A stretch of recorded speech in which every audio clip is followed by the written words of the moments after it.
শোনো বাছারা, ভূত বলে কিছু নেই।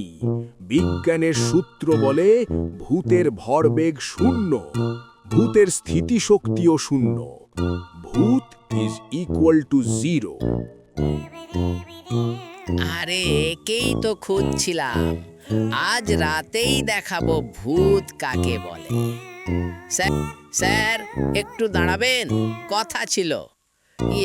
কথাটা হলো হাও মাও খাও। কে? ভূত সেজে ভয় দেখাচ্ছ নাকি? যত সব অবৈজ্ঞানিক ব্যাপার। স্যার এই যে দেখুন, আমি শূন্যে ভেসে আছি। তার মানে তোমার ভর শূন্য, বা তুমি বাতাসের চেয়ে হালকা কি? স্যার এই যে দেখেন, আপনার ভরও শূন্য করে দিলাম। ব্যাপারটা তাহলে নিউটনীয় বিজ্ঞান দিয়ে সমাধান হবে না। তার মানে ভূত বাস করে অন্য এক মাত্রায়। শোনো তাহলে, কোয়ান্টাম মেকানিক্স বলছে অতি ক্ষুদ্র কণারা ভূতের মতো, যা একই সঙ্গে তরঙ্গ আবার কণা। এক এক মাত্রায় সেই কণার বিচরণ। তোমরা ভূতেরা আলাদা একটা কোয়ান্টাম ডাইমেনশনে।